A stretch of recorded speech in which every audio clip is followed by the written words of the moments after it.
Hola a todos. Hoy es miércoles 15 de julio de 2026 y está con nosotros nuestro querido amigo, nuestro hermano, Matthew Ho.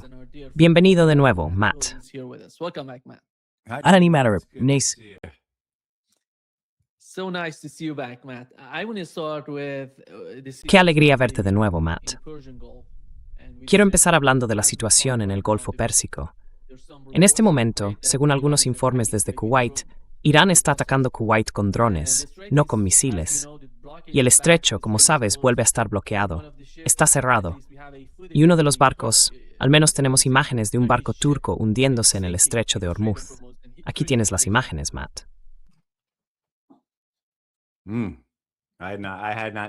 No había visto vídeo. Quiero decir, primero, ¿eso es un petrolero? ¿Es un barco? ¿Sabes? Sí, es un petrolero. No sé, ¿es de carga? No tengo ni idea de qué tipo de petrolero es. Sí, o sea, ¿te refieres al peligro del daño medioambiental? ¿No? Sí, exactamente. El coste aquí, ¿verdad? El daño medioambiental. Quitar estas cosas más adelante va a ser prácticamente imposible. Y luego están esos costes. Pero ahora estoy seguro de que, ya sabes, todos los transportistas y sus aseguradoras están diciendo, oye, aquí no se mueve nadie, ¿verdad? Quiero decir, hoy he oído que han matado a 13 marineros indios en los últimos meses. A estas alturas, los estadounidenses han atacado 8 barcos, y los iraníes más o menos lo mismo, quizá alguno más. O sea, estamos ya cerca de poder decir que se han atacado decenas de barcos en los últimos meses. Así que sí, nuestros transportistas y sus aseguradoras van a decir, no, nosotros no entramos en esto. Y sé que el tráfico había bajado. Creo que el domingo solo había 6 barcos.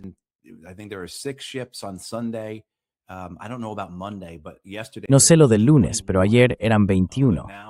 Pero ahora, con el bloqueo estadounidense, ya sabes. ¿Quién sabe? ¿Quién sabe cuántos van a pasar? Y no miré el precio del petróleo.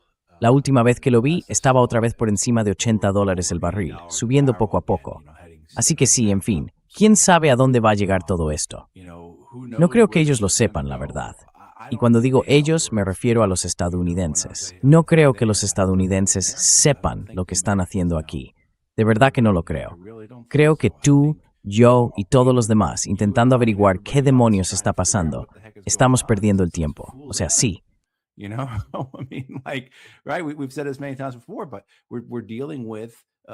Lo hemos dicho muchas veces, pero estamos tratando con un rey loco, un emperador loco y con los títeres que le rodean. Si alguien tiene algo de fe en Marco Rubio, en J.D. Vance, en Steve Witkoff o en cualquiera de ellos, pensando que tienen una idea en la cabeza sobre cómo seguir adelante con esto que no esté ligada a sus propios intereses personales, no sé. Quiero decir, bueno, no parece que esta lucha vaya a terminar pronto. Y sé que Donald Trump ha dicho que esto podría durar semanas y que la próxima semana van a empezar a atacar las centrales eléctricas, los puentes y, ya sabes, otras infraestructuras civiles. Así que veremos si es así. Sí. Sí.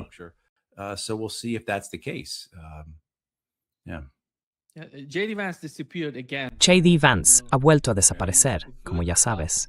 El poli bueno se ha esfumado de la escena. Está preparando la siguiente fase de este proceso engañoso. Por cierto, esto fue lo que dijo Donald Trump sobre ese registro.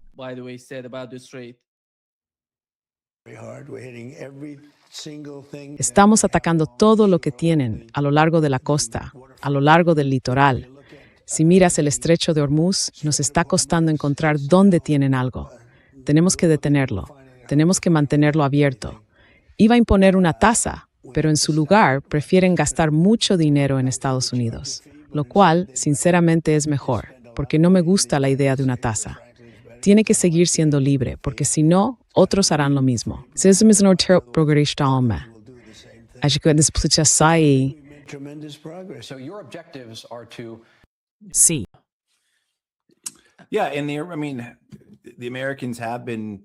Sí, quiero decir, los estadounidenses han estado golpeando bastante la zona alrededor del estrecho de Hormuz.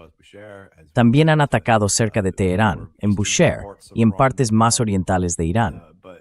Pero si creen que, centrando sus ataques solo en las islas y en las zonas costeras próximas al estrecho de Hormuz, van a limitar la capacidad de los iraníes para controlar el tránsito de entrada y salida, están siendo muy cortos de miras.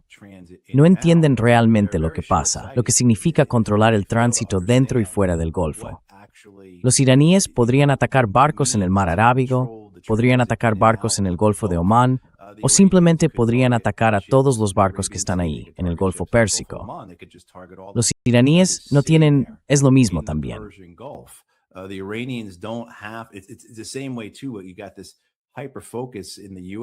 En Estados Unidos hay una especie de obsesión con el control del estrecho de Hormuz, como si literalmente estuvieran allí cobrando peajes, o como si estuvieran en sus barcos deteniendo a otros barcos para que no pasen, o como si estuviéramos en el siglo XVIII y hubieran tendido una enorme cadena a través del estrecho para cerrarlo. Esa fijación con el control físico, cuando en realidad no se trata de eso. Es un control por medio del fuego. Es decir, la cuestión no es el estrecho en sí, sino la confianza de las navieras y de las aseguradoras en que pueden entrar y salir del Golfo Pérsico sin que sus barcos sean destruidos. Así que sí, da igual si un barco es atacado justo en el centro del estrecho de Hormuz, en el norte del Golfo Pérsico o incluso más allá, en el Mar Arábigo.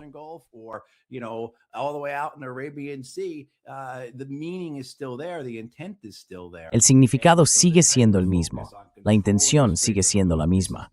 Así que esta obsesión por controlar el estrecho de Hormuz pasa por alto lo que realmente controlan los iraníes. Y lo que controlan es la navegación. Controlan el transporte marítimo y el tránsito en todo el Golfo Pérsico. No solo, ya sabes, esos estrechos tan reducidos. Quiero decir, es fácil centrarse en el estrecho. Claro que es importante, no me malinterpretes, pero estamos perdiendo de vista la realidad general. Los iraníes controlan el tránsito dentro y fuera del Golfo Pérsico mediante el fuego, no por tener una presencia física en el estrecho de Hormuz, ni por estar allí deteniendo barcos físicamente.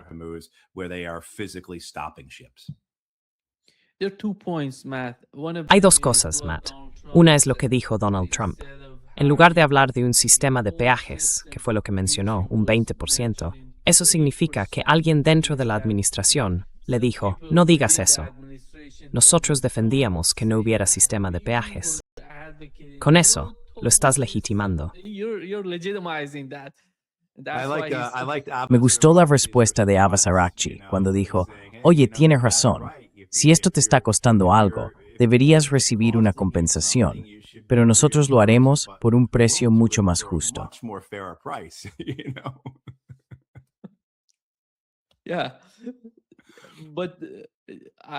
Sí, pero lo que intento decir es que cuando afirmas que esos países del Golfo van a invertir en Estados Unidos, en lugar de compensarnos por lo que hacemos en el Estrecho de Hormuz, apoyarles, garantizar el libre paso por el Estrecho de Hormuz, él dijo que iban a invertir en Estados Unidos, por un lado. Y por otro, en el otro video que mencionaste, dijo que la semana que viene vamos a atacar las centrales eléctricas iraníes.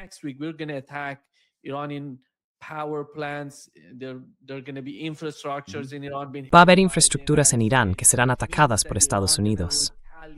Eso significa que Irán va a responder del mismo modo como hemos visto durante la guerra. Cada vez que se golpea algo en Irán, ellos responden igual. Si atacan las centrales eléctricas de esos países, o si de alguna manera llegan a las instalaciones petroleras o energéticas, o incluso a las plantas desalinizadoras, el impacto va a ser enorme para esos países. ¿Cómo van a poder invertir en Estados Unidos con ese nivel de dificultad?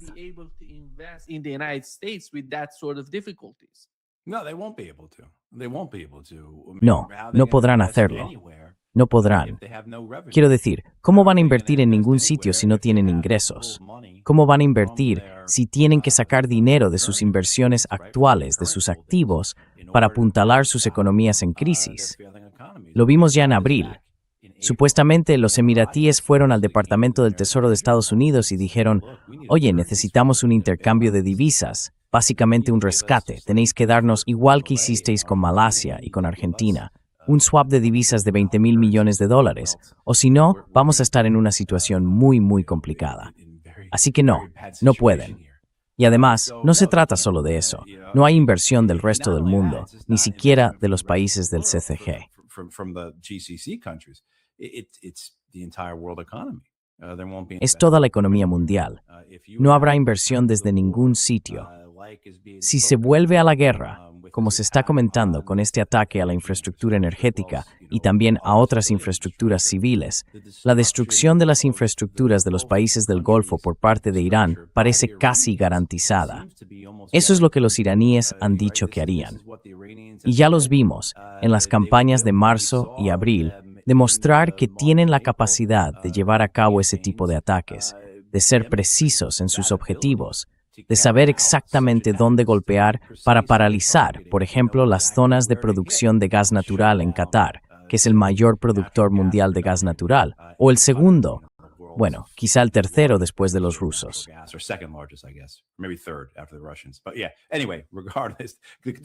Pero sí, en fin, da igual.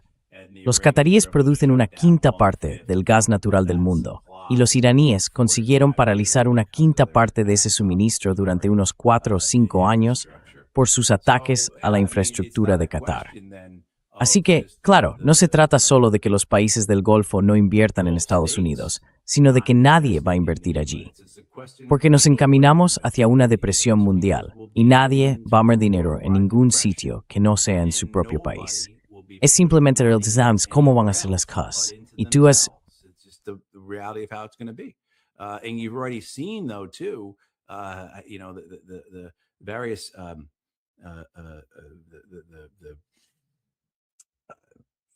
where was this? A couple of months ago, the indications were that... ¿Dónde fue esto?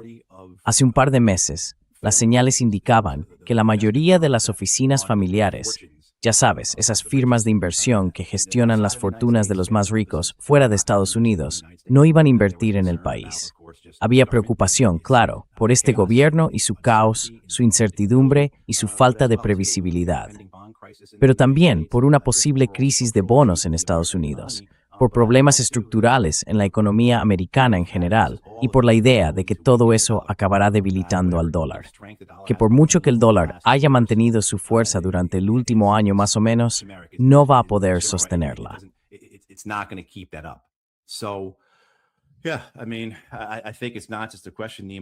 Creo que no se trata solo, Nima, como decías, de que esos estados no estén poniendo dinero en esto, algo de lo que Donald Trump presume constantemente. Él presume de 17 o 19 billones de dólares en inversión extranjera en Estados Unidos. Yo creo que esas cifras están bastante exageradas. Pero si esto sigue así, no va a haber inversión en ningún sitio, porque en munten cometpetstuna de presión con afrobal si se destruye la infraestructura energética de Golfo.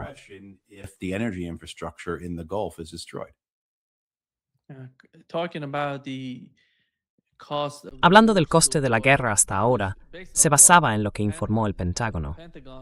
Públicamente ha estimado que la guerra ha costado aproximadamente $30,000 millones. Pero, según las estimaciones internas del propio gobierno estadounidense, se habla de un coste que estaría entre 80 y 100,000 millones. Esa es la estimación que se publicó en NBC News, Matt.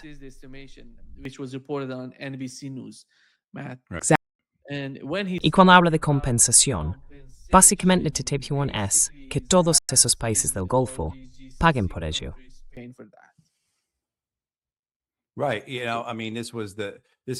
Exacto. Verás, esto viene de hace décadas, esa idea en Estados Unidos impulsada por los políticos, de que nuestras guerras las van a pagar otros. Y bueno, hay algo de verdad en eso con la guerra de Irak, la primera guerra de Irak, la del Golfo Pérsico, donde los estados del Golfo sí aportaron bastante dinero. No sé si se pagó por completo, como afirmaba la administración de George H. Bush, pero al menos hubo un intento. Y luego, claro, está la realidad de la guerra de Irak, esa creencia de que esa guerra se pagaría sola, que los costes serían mínimos al principio, pero que acabaría pagándose sola. Eso, por supuesto, nunca ocurrió. Y hasta Donald Trump, cuando se presentó a las elecciones en 2016, dijo que haría que el gobierno mexicano pagara el muro que iba a construir en la frontera entre México y Estados Unidos. Eso tampoco pasó. En Sigifte Strays and Fantasy. Siempre está esa propuesta de que sean otros los que paguen por esto. de que lo paguen otros países, o de que la guerra se pague sola. Y ahora, con esta idea de que, bueno, Donald Trump dijo que no iba a ser una tasa del 20% por convertir a Estados Unidos en los ángeles guardianes del estrecho de Hormuz, o como él lo describiera, sino que habría acuerdos comerciales que compensarían a los estadounidenses. Así que sí, esta idea de que Estados Unidos lo hace por ellos, de que son desagradecidos y de que deberían pagarnos, porque ya sabes. Y esto también nos lleva, si queremos ampliar la conversación, a hablar de la OTAN.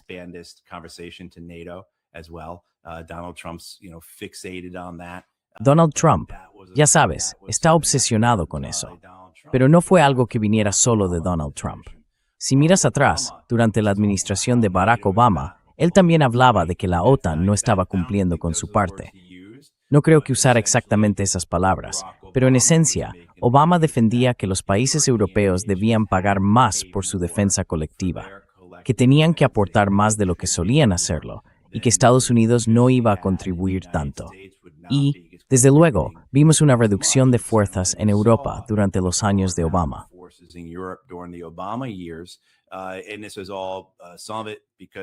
Y todo esto, en parte, viene de las guerras en Irak, las guerras en Afganistán y las guerras contra el Estado Islámico, claro. Pero también está esa idea, esa fantasía constante del giro hacia Asia y la confrontación con China. Entonces, Estados Unidos no puede seguir gastando dinero en Oriente Medio ni seguir gastando dinero en Europa, porque necesitamos ese dinero para centrarnos en China. Es una idea muy fantasiosa que se lanza para justificar la guerra, para que parezca que no va a ser tan grave, para decir, oye, quizás hasta ganemos dinero con esto. Y ya sabes, en Washington todo el mundo parece usar ese argumento para la guerra que más le conviene.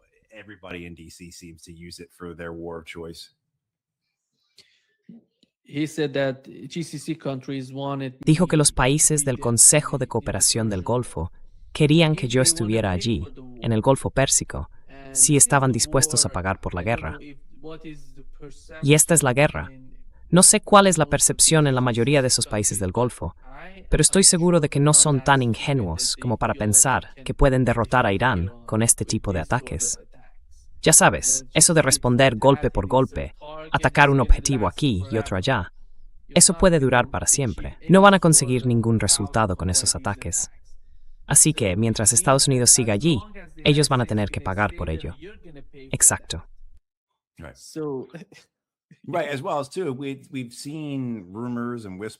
Además, también hemos visto rumores, comentarios y cotilleos, por así decirlo, en los últimos meses sobre estos estados del Golfo que quieren un acercamiento, ¿no?, con los iraníes.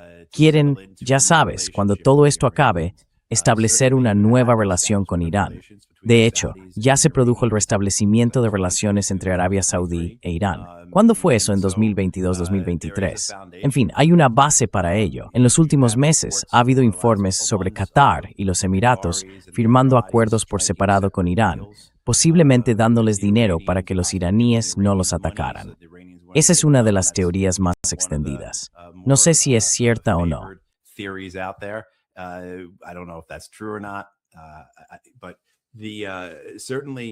Pero desde luego, tienes toda la razón, Nima. ¿Hacia dónde va esto? ¿Y a dónde creen ellos que va a llegar? No pueden creer de verdad que sus aportaciones vayan a inclinar la balanza. No pueden creer de verdad que su participación en esta guerra, con sus capacidades tan limitadas para llevar a cabo ataques en Irán, vaya a marcar la diferencia, y que eso vaya a forzar la rendición iraní. Además, simplemente, la lógica de lo que hay al otro lado de todo esto. Irán no va a desaparecer. Quiero decir, puedes trabajar para tener un Irán con el que puedas colaborar, con el que puedas comerciar, con el que puedas mantener relaciones razonables, o puedes seguir sirviendo los intereses de Estados Unidos. ¿Con qué propósito?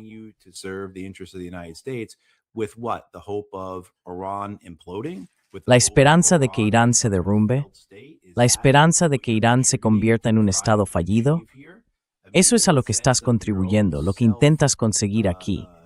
Quiero decir, desde el punto de vista de tus propios intereses, eso sería un desastre absoluto.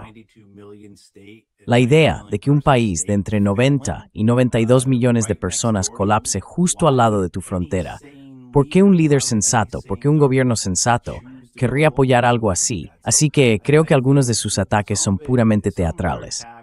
Tienen que hacerlo porque ya sabes, si nos golpean, tenemos que responder. Eso se puede entender.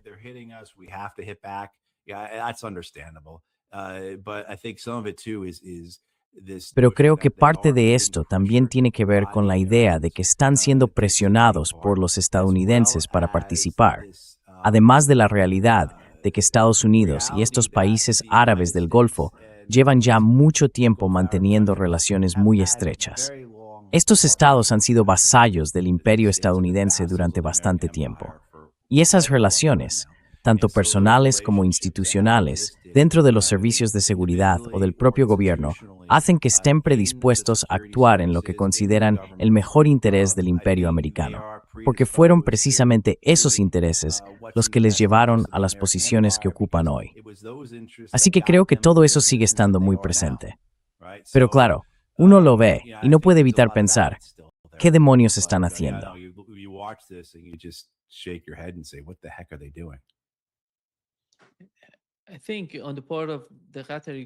Creo que, por parte del gobierno catarí, hicieron todo lo posible por resolver el problema. Colaboraron, participaron en las conversaciones, formaron parte de esos dos mediadores, junto con los pakistaníes, para intentar acercar a las dos partes, porque no tienen otra opción. Tienen que usar el estrecho de Hormuz. Qatar tiene que usar el estrecho de Hormuz. No hay otra alternativa para Qatar. Pero por otro lado, vemos que de alguna manera están cooperando con Estados Unidos, utilizando la parte sur de esa ruta comercial, usando sus petroleros. Están arriesgando sus propios barcos. Y si juntas esas dos imágenes, ves la contradicción. Por un lado, estás desesperado por abrir el estrecho de Hormuz, pero por otro, no haces nada para facilitarlo. En realidad, estás facilitando la interrupción o los problemas en ese estrecho, no su resolución.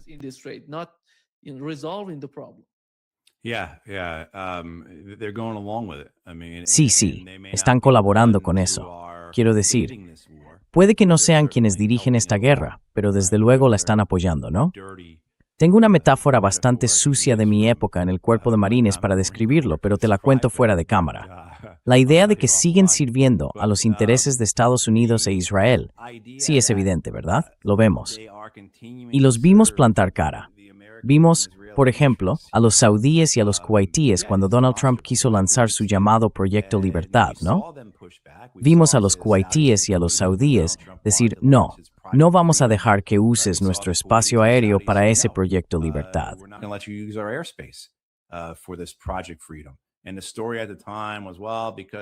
Y la historia en ese momento era, bueno, que los saudíes y los kuwaitíes se sentían faltados al respeto y que por eso... No, en realidad lo que pasaba era que los saudíes y los kuwaitíes no querían que la guerra volviera a escalar en aquel momento.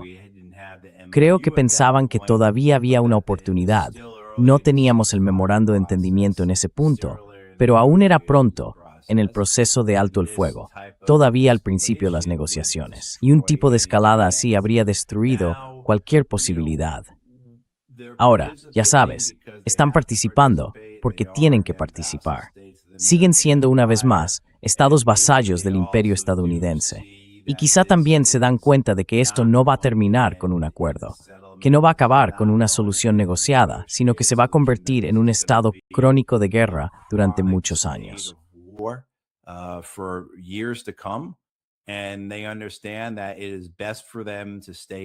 Y ellos entienden que lo mejor para ellos es mantenerse en buenos términos con los estadounidenses. Yo no lo entiendo, no estoy de acuerdo, pero tampoco soy yo quien tiene el poder en esos países. No soy yo quien tiene instituciones construidas en torno al apoyo del ejército estadounidense, de las agencias de inteligencia de Estados Unidos, de esas relaciones tan estrechas entre esos estados y los políticos norteamericanos. Quiero decir, volvamos un año atrás y recordemos la visita de Donald Trump a Arabia Saudí, a Qatar, a los Emiratos, y vimos hasta qué punto Al-Thani, MBS y MBZ creían en esa relación. Los cataríes, por ejemplo, le regalaron un avión valorado en $500 millones. Es decir, realmente creen que para ellos Quizá no para sus países, pero sí para ellos, lo mejor es seguir manteniendo esa relación con Estados Unidos. The best thing is to continue with this relationship with the United States. That's what's gotten them here, and that's what they Eso es lo que les ha llevado hasta aquí, y eso es lo que consideran la mejor forma de seguir adelante para tener el apoyo necesario que les permita mantener el poder. Quiero decir, esa es la explicación a la que llego, Nima, cuando intento entender esto. Porque si lo miras con lógica, si lo analizas racionalmente, no tiene ningún sentido. ¿Y qué puedes esperar que ocurra en el futuro, aparte de más de lo mismo? Quiero decir, si eres Kuwait, si eres Qatar, si eres Bahrein, sigues manteniendo esas bases estadounidenses. Permites que los estadounidenses actúen como quieran. Les permites a ellos y a los israelíes hacer la guerra como les dé la gana. Les permites traicionarte, engañarte, hacer lo que quieran, usar tu país como un colchón en su guerra contra Irán, no solo en lo militar, sino también en lo económico.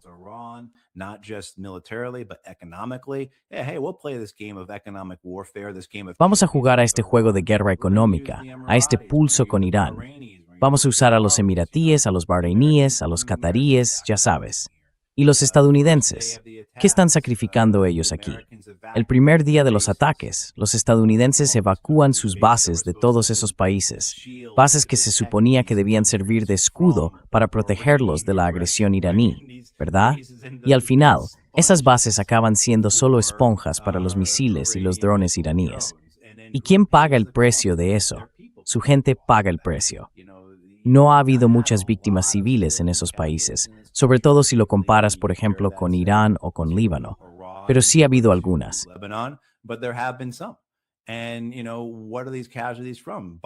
¿Y de dónde vienen esas víctimas? En su mayoría, son víctimas de misiles y drones iraníes que fueron derribados por los sistemas de defensa aérea, así que no alcanzan sus objetivos y acaban estrellándose contra la casa de alguien. Claro. Entonces, ¿quién está pagando el precio de todo esto? Incluso cuando los estadounidenses están, en teoría, defendiendo tu país de esos ataques, ¿quiénes son los que realmente sufren el impacto? Los estadounidenses se están defendiendo a sí mismos de los ataques. No les importa que esos misiles y esos drones terminen cayendo sobre la casa de alguien. Así que, sí, tiene muy poco sentido, ni lógica, ni racionalmente. Pero en realidad, nada de este ataque tiene sentido lógico ni racional dentro de esta guerra imperial entre Estados Unidos e Israel.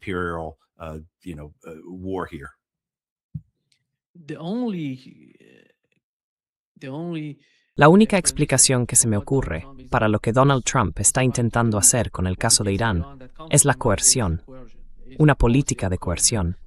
De alguna manera, forzarlos a aceptar algún tipo de acuerdo. Y eso fue lo mismo cuando empezó la guerra, el 28 de febrero. Y ya sabemos cómo acabó todo aquello, salió mal. Recordarás las condiciones antes de que empezara la guerra. Había una presión enorme sobre la economía iraní. Hubo protestas, luego disturbios. Donald Trump salió diciendo que habían muerto entre 55 y 80,000 personas en 2 días, por cierto. Así que, como ves, lo prepararon todo antes de que estallara la guerra. Y ahora mismo no entiendo por qué está ocurriendo esto.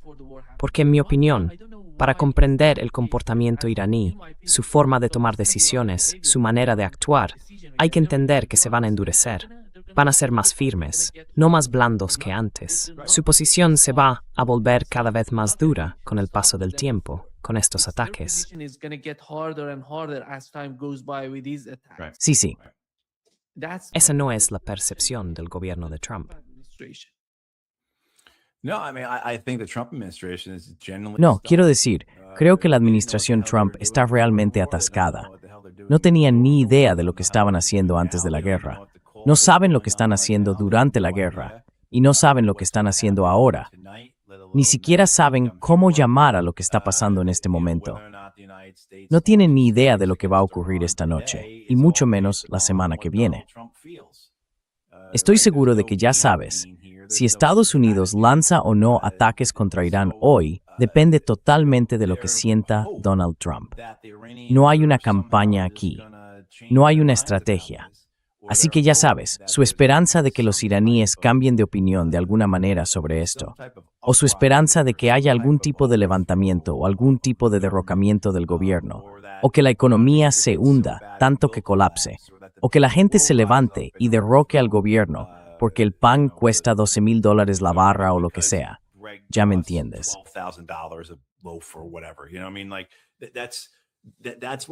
Exactamente. Eso es a lo que se están aferrando.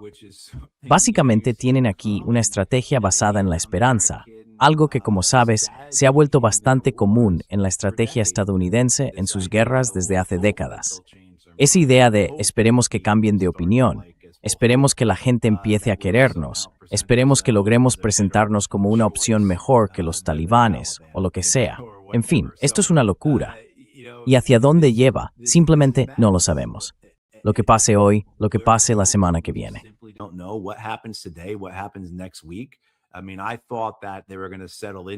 Quiero decir, yo pensaba que iban a llegar básicamente a, bueno, no creía que fuera posible un acuerdo negociado, pero sí pensaba que este memorando de entendimiento iba a ser algo de lo que hablarían durante meses, que habría idas y venidas, que pelearían un día o dos o tres, que las calles se cerrarían unos días y luego volverían a abrirse, que todo estaría tranquilo 1 o 2 semanas y después otra vez lo mismo. Ese tira y afloja, sobre todo, para aparentar de cara a sus propias audiencias internas. Pensé que eso era lo que íbamos a ver durante los próximos meses. Pero claro, eso sería demasiado racional, demasiado lógico, demasiado sensato.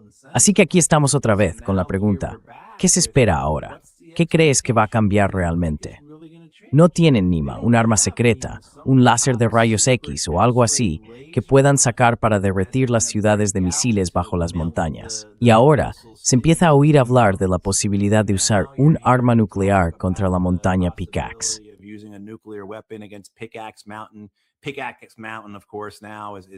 La montaña del Pico, claro, ahora es una de las instalaciones donde los iraníes hacen investigación nuclear, o bueno, así es como se dice aquí en Estados Unidos.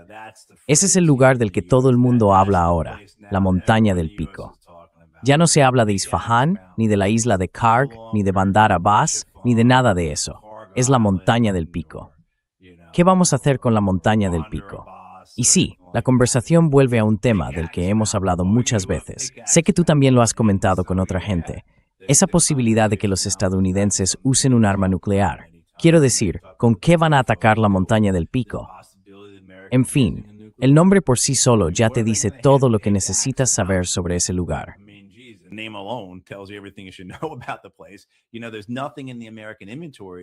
Verás, no hay nada en el arsenal estadounidense que pueda penetrar la montaña Pickaxe, salvo quizá usar un arma nuclear para intentar hacerla colapsar, por la potencia que tiene.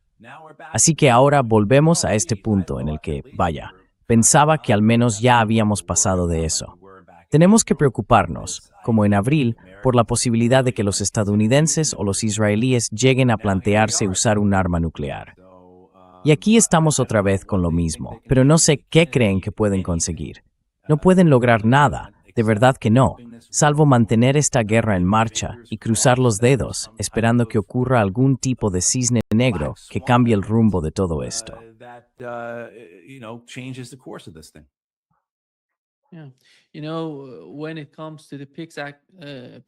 Mira, cuando hablamos de la montaña Pickaxe, está hecha de granito, Matt. Y el granito, para quien sepa de geología y minerales, se mide por la dureza de esos minerales en una escala del 1 al 10. El 1 sería el talco y el 10 el diamante. El granito es una combinación de feldespato y cuarzo. La dureza de estos dos es 6 y 7. Son durísimos, los dos. La mezcla de ambos forma el granito. Y es imposible. Es una de las rocas más duras que existen en la superficie. Las llamamos rocas intrusivas y se forman dentro de la tierra a cierta profundidad. Es imposible, de verdad. Son cientos y cientos de... El grosor es increíble. No mal fue Pedronso.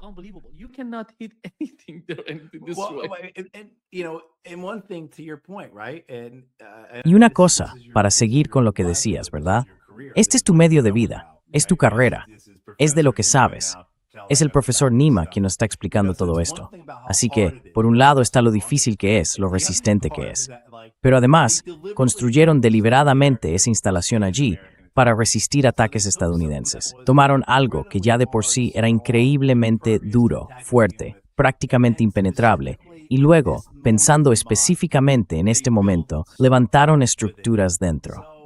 Así que no solo aprovecharon algo que la propia naturaleza había diseñado como una fortaleza, sino que ellos mismos reforzaron esa montaña con este momento en mente.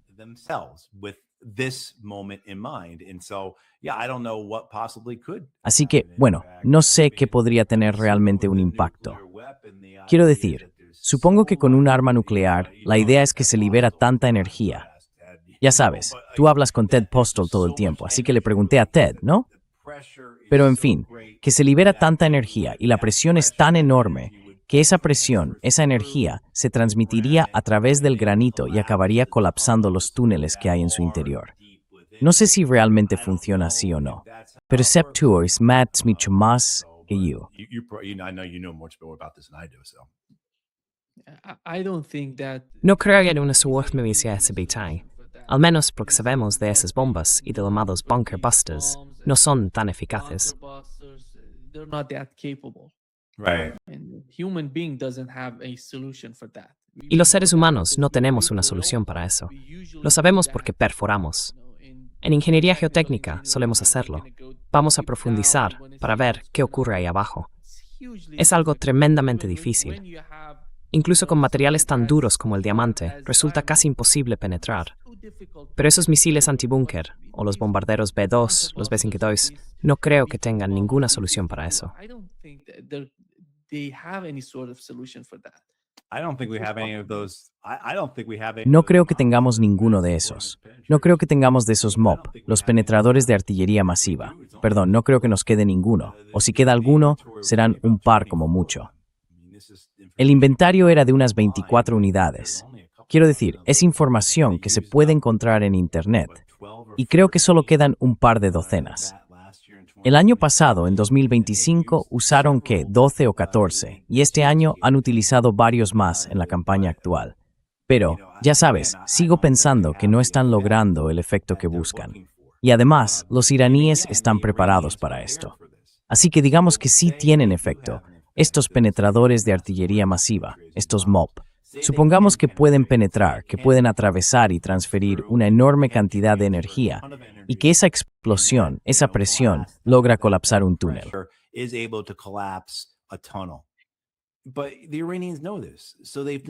Pero los iraníes lo saben, así que han diseñado sus estructuras para resistir esos ataques. Las han enterrado lo bastante profundo, intentando calcular hasta qué punto podrían penetrar esas bombas para proteger así las instalaciones. Pero además han creado sistemas redundantes. Si se derrumba un túnel, hay otros. Si se colapsa una subestructura, hay más que se pueden usar. Es decir, la importancia aquí es doble. Por un lado, su decisión de usar algo que llaman pickaxe bound. Y por otro, la realidad de que llevan décadas preparándose para esto, y ya hemos visto cómo han preparado todo lo demás. Entonces, ¿por qué íbamos a pensar que esta vez sería diferente? ¿Por qué pensar que no se han esforzado tanto en esto como en el resto? Porque son diferentes. Se ven a sí mismos como diferentes. Esta vez yo voy a ser diferente. No, Trump está haciendo esto. Y eso es totalmente cierto. Quiero decir, es algo muy real. Mira, te lo puedo decir por mi experiencia en la guerra de Afganistán. Cuando la administración Obama se enfrentó a las dudas sobre si debía escalar la guerra en Afganistán, en 2009, cuando llegaron al poder, la respuesta en general fue algo así como, bueno, eso fue cosa de los republicanos. Nosotros somos demócratas, somos distintos, somos más inteligentes que ellos. Y usaban ese tipo de expresiones, diciendo que iban a llevar a cabo una guerra a nivel de escuela de posgrado allí, en Afganistán.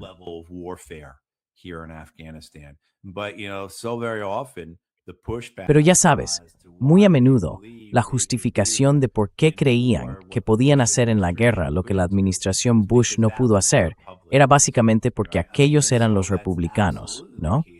Quiero decir, y eso es exactamente lo mismo con los que están ahora en el poder. Lo mismo otra vez. En aquel momento era Joe Biden, y ya sabes, los demócratas blandos, que no son duros, que no son hombres de verdad, que no son lo que sea, ¿no? Y sí, ese tipo de arrogancia se combina además con la arrogancia imperial estadounidense en general. Y claro, así se entiende por qué se toman esas decisiones. Begin to understand why these decisions are made. Matt, how did you find the fight between Matt, ¿cómo viste el conflicto entre Arabia Saudí y Yemen? Porque Axios informó de que Donald Trump apoyó el ataque saudí al aeropuerto internacional de Sanaa. Y mientras mantenéis el bloqueo, estáis intentando provocar un nuevo conflicto. Porque bueno, estáis desesperados por conseguir más petróleo del Golfo Pérsico. Y estáis haciendo algo, ya sabes, algún tipo de ataque contra Yemen. Yemen es perfectamente capaz de responder con mucha fuerza, ¿verdad? Right. Yeah, I mean, the thing that scares Exacto. the hell out of the Saudis Sí, in that quiero decir, lo que realmente asusta a los saudíes y que lleva a ese alto el fuego y al acuerdo de paz que ya lleva 5 o 6 años en vigor, es lo que pone fin más o menos a esa guerra tan terrible. Los saudíes han seguido bloqueando grandes zonas de Yemen durante años, así que la situación allí sigue siendo muy difícil. Todavía hay problemas de hambre, de medicinas y de otras cosas. Pero sí, esta idea de que ahora vayas a hacer esto. Y lo que iba a decir es que sí, lo que pasa en 2019 es que Ansar Allah, los hutíes, atacan las instalaciones petroleras de Aramco en Arabia Saudí.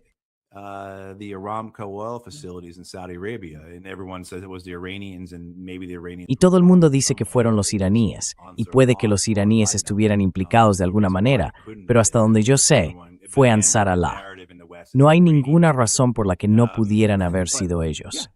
Pero de nuevo, la narrativa en Occidente es que fueron los iraníes. Y sí, eso asusta muchísimo a los saudíes. Después de eso, se ven intentos de lograr algún tipo de acuerdo en la guerra. Así que ahora, volviendo a tu punto, ¿vas a hacer esto ahora?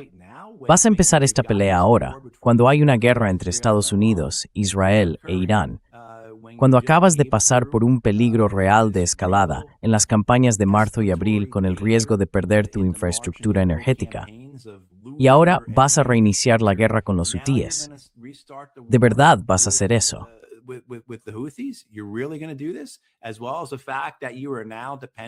Además, ahora dependéis de vuestras compañías petroleras que operan desde Yanbu, en el Mar Rojo.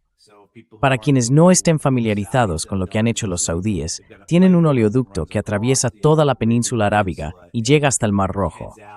Desde allí, el petróleo se dirige hacia el norte o hacia el sur. La mayor parte va hacia el sur, pasando por Bab al-Mandeb y rumbo a Asia.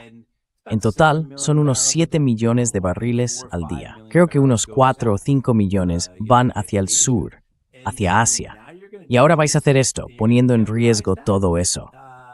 ¿Qué va a impedir que los hutíes, o Ansar Allah, vuelvan a cerrar el estrecho de Bab al-Mandeb y ataquen vuestras instalaciones en Yanbu, además de en otros lugares?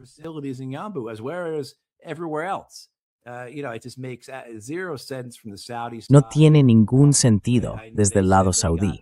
Dijeron que habían conseguido el apoyo de los estadounidenses. Claro que los estadounidenses lo apoyaron. Los estadounidenses son estúpidos. Por supuesto que harían algo así. Porque, desde la perspectiva estadounidense también, ¿por qué querrías meter de lleno al eje de la resistencia, básicamente, en esta guerra? ¿Por qué querrías abrir ese frente justo a la retaguardia de tu flota? Los estadounidenses tienen allí cerca de una veintena de barcos en el Golfo de Omán, en el Mar Arábigo. Ahora van a colocar algunos más en el norte del Mar Rojo. Pero en esencia, ahora tienes a los hutíes justo detrás de tu flota. ¿Qué demonios estás haciendo? ¿Por qué harías algo así? Así que no tiene absolutamente ningún sentido.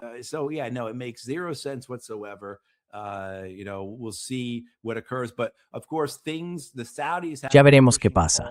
Pero claro, hay que recordar que los saudíes han estado presionando con fuerza en Yemen durante los últimos meses, antes de que empezara esta guerra con Irán. El Consejo Presidencial de Liderazgo Saudí absorbió al Consejo de Transición del Sur, así que las dos partes de Yemen que no estaban bajo control de los hutíes, básicamente se unieron. Al mismo tiempo, los saudíes echaron a los emiratíes de Yemen, más o menos. Así que bueno, no deberíamos mirar todo esto solo desde la perspectiva de la guerra con Irán, sino también en el contexto de cuestiones más amplias, los movimientos geopolíticos del último año, en especial la hostilidad entre saudíes y emiratíes, y además la continuación de la guerra en Yemen, que es una guerra en sí misma.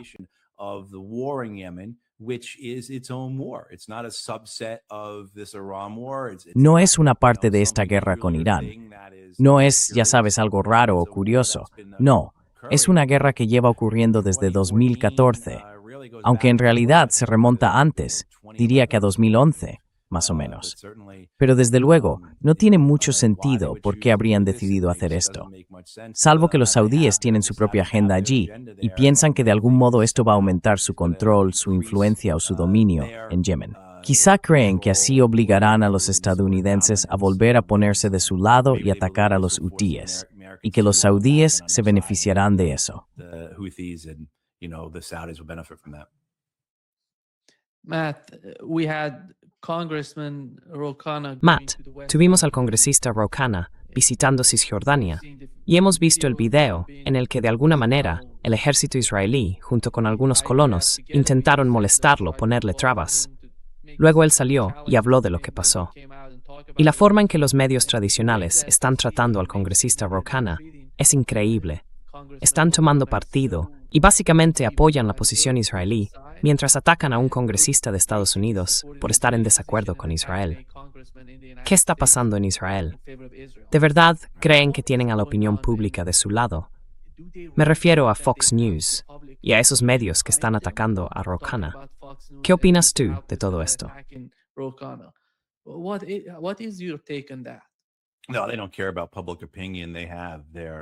No, no les importa la opinión pública. Tienen su propia línea editorial, que es independiente de lo que piense la gente. Y esa línea editorial refleja el papel que tienen dentro del sistema. Su papel es el de esos grandes medios corporativos tradicionales, parte del imperio estadounidense. E Israel forma parte de ese imperio, sin ninguna duda. Y es aún peor, porque tenemos un sistema de sobornos e influencias legalizados que en la práctica permite al lobby israelí tener un papel enorme en nuestras elecciones y en la elaboración de nuestras políticas. Tienen una influencia tremenda sobre nuestros medios de comunicación.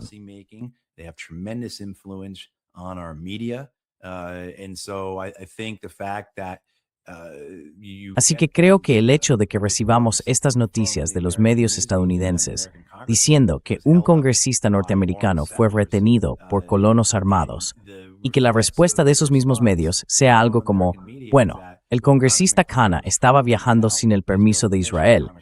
El congresista Khanna estaba en una zona militar cerrada, sin mencionar que no debería necesitar el permiso del ejército israelí. Perdón. Pero además, esa zona militar cerrada de la que hablan es en realidad un pueblo palestino destruido, ¿no? En fin, es lo que cabía esperar. Nos sorprende. Y la defensa de Israel por parte de muchos de sus colegas en el Congreso muestra claramente dónde están sus lealtades. Son hombres y mujeres leales a un país extranjero, no al suyo, y ni siquiera a su propia institución.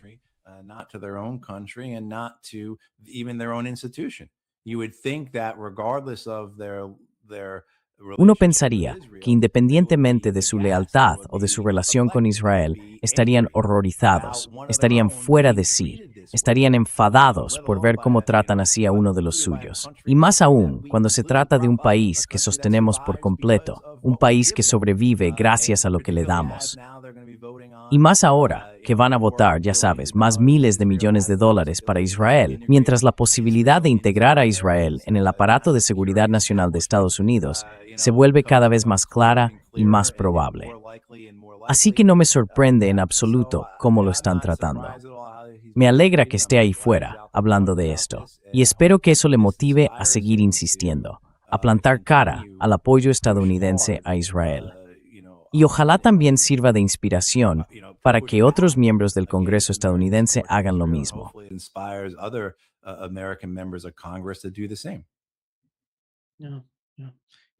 Sí, sí, es muy importante. Creo que lo que ha hecho tiene muchísimo valor. y está intentando comunicarlo. Al menos está intentando contarle a todo el mundo lo que ha pasado en Occidente. Solo imagina si pudieran hacerle algo así a un estadounidense. Right. Claro, sí. Entonces, ¿qué crees que le hacen a los palestinos? Exacto, eso es. Yeah. Esta es la realidad, creo yo. Y Matt, antes de terminar, hemos tenido la noticia del fallecimiento de Lindsey Graham. Lindsey Graham fue durante mucho tiempo un candidato republicano muy destacado. Mantuvo una muy buena relación con ambos partidos, tanto con los republicanos como con los demócratas. Donald Trump estaba muy triste por su muerte y dijo que este hombre le facilitaba todo cada vez que tenía un problema con el Partido Republicano o con los demócratas. Ya sabes, Lindsey Graham siempre estaba ahí. ¿Hay alguien con las capacidades de Lindsey Graham para reemplazarlo?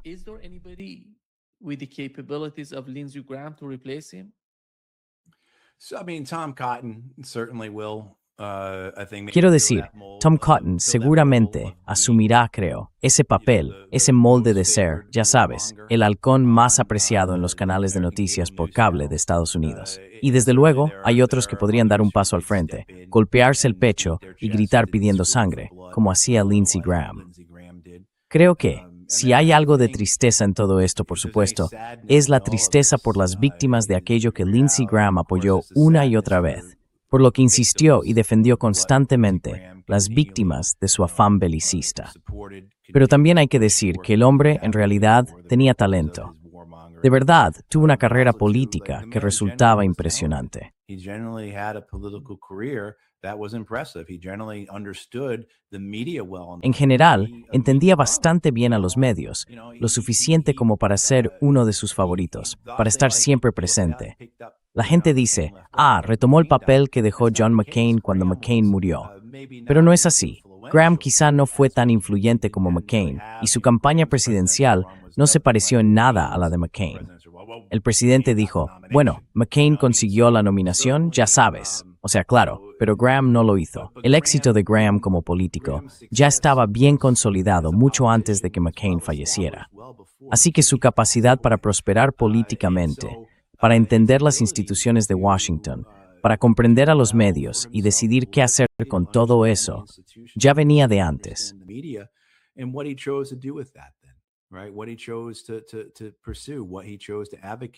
Lo que él eligió perseguir, lo que decidió defender, en lo que decidió creer, fue la guerra, la muerte, el sufrimiento, la violencia.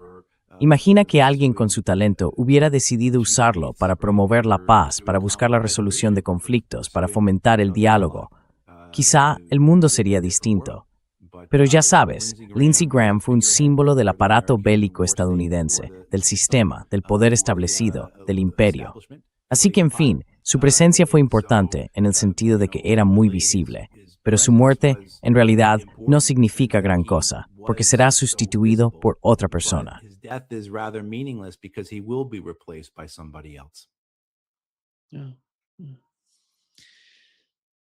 Muchas gracias, Matt, por acompañarnos hoy. Un beneficio si siempre siempre.